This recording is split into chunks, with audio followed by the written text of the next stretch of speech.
ठाण्यानंतर जाऊया पुण्यामध्ये नेमकं कुणाचं पारडं जड आहे? भाजपा गड राखणार की मनसे कुणाचं गणित बिघडवणार? अशा अनेक तिथे प्रश्न उपस्थित झालेत। पुण्यातील काही लढती आहेत त्याकडे सुद्धा संपूर्ण राज्याचं लक्ष लागलंय। तर पुण्यामध्ये भाजप गड राखणार की मनसे गणित बिघडवणार अशी चर्चा सुरू आहे।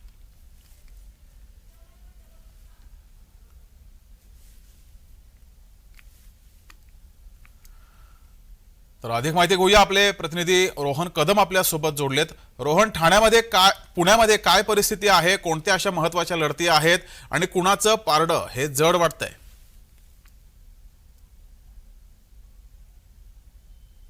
पाहायला गेलं तर सगळ्यांचीच पारडे पहिल्या टप्प्यामध्ये जड वाटत होती, परंतु जसा जसा प्रचार अंतिम टप्प्यामध्ये आला आणि आता जसे जसे कल समोर येत आहेत, संभाव्य विजयांची यादी जशी अनेकांनी काढलेली पाहायला मिळते, त्यानुसार महायुतीचं पारडं जे आहे ते संपूर्ण जिल्ह्यामध्ये काहीशा प्रमाणामध्ये जड पाहायला मिळतंय। कारण का जिल्ह्यामध्ये 21 जागा विधानसभेच्या आहेत आणि त्यातील जवळपास 14 जागांवरती महायुती सध्या आघाडीवर असल्याचं चित्र पाहायला मिळतंय। केवळ 7 जागा जिल्ह्यामध्ये ज्या आहेत त्या महाविकास आघाडीला मिळू शकतात आणि अनेक मोठ्या लढती आहेत। अनेक ठिकाणी माजी मंत्री, अनेक ठिकाणी कॅबिनेट मंत्री असणारे, अनेक वर्ष असणारे ह्या सगळे जण जे आहेत ते या निवडणुकीमध्ये उभे राहिलेले आहेत। त्यामध्ये उपमुख्यमंत्री अजित पवार देखील बारामतीतून आहेत। दिलीप वळसे पाटील जे की गेले अनेक वर्ष राज्याच्या मंत्रिपदाचा धुरा त्यांनी सांभाळलेला आहे, त्यांचं राजकीय भवितव्य जे आहे ते आंबेगावमधून पणाला लागलेलं आहे।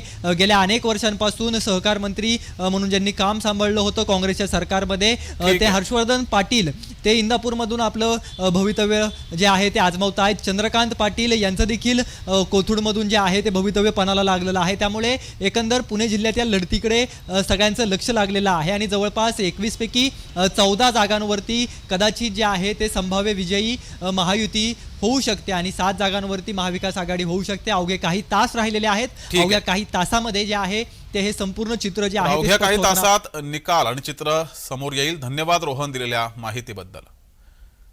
तर पुण्यातील महत्त्वाच्या लढती कुणाकुणामध्ये आहेत त्यावर एक नजर टाकूयात। तर पर्वतीमध्ये अश्विनी कदम ह्या शरद पवार यांच्या पक्षाच्या उमेदवार, त्यांच्या विरोधात भाजपाच्या माधुरी पिसाळ, काँग्रेसचे रमेश बागवे, भाजपाचे सुनील कांबळे अशी पुणे कॅन्टोन्मेंट येथे लढत होती आहे। रवींद्र धंगेकर कसबा पेठ काँग्रेसचे उमेदवार विरुद्ध हेमंत रासने, पोटनिवडणुकीत हे दोनही उमेदवार एकमेकांसमोर होते। यावेळेस काय निकाल लागतो याकडे साऱ्यांचं लक्ष असेल। जुन्नरमधून सत्यशील शिरकर विरुद्ध राष्ट्रवादीचे अतुल बेनके अशी लढत होती आहे।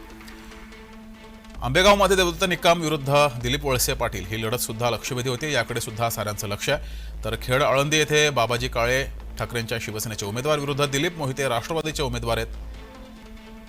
अशोक पवार शिरूरमधून उमेदवार आहेत पवारांच्या राष्ट्रवादीचे, तर त्यांच्या विरोधात राष्ट्रवादीचे ज्ञानेश्वर कटके हे उमेदवार आहेत। दौंडमध्ये रमेश थोरात शरद पवारांच्या राष्ट्रवादीचे उमेदवार विरुद्ध भाजपाचे राहुल कुल ही लढत होती आहे। बारामतीच्या लढतीकडे साऱ्यांचं लक्ष, युगेंद्र पवार विरुद्ध अजित पवार अशी लढत होती आणि या लढतीकडे राज्याचं देशाचं लक्ष लागलंय। पुरंदरमध्ये संजय जगताप विरुद्ध विजय शिवतारे अशी लढत होती आहे। भोरमध्ये संग्राम थोपटे काँग्रेसचे उमेदवार विरुद्ध राष्ट्रवादीचे शंकर मांडेकर अशी लढत होती आहे। मावळमध्ये बापूसाहेब भेगडे विरुद्ध सुनील शेळके अशी लढत आणि या लढतीकडे सुद्धा साऱ्यांचं लक्ष आहे। चिंचवडमध्ये राहुल कलाटे विरुद्ध शंकर जगताप भाजपाचे उमेदवार अशी लढत होती आहे। पिंपरीमध्ये सुलक्षणा श्रीवंत पवारांच्या राष्ट्रवादीचे उमेदवार विरुद्ध अण्णा बनसोडे अजित पवारांच्या राष्ट्रवादीचे उमेदवार। भोसरीमध्ये अजित गव्हाणे पवारांच्या राष्ट्रवादीचे उमेदवार विरुद्ध महेश लांडगे भाजपाचे उमेदवार अशी लढत होती आहे।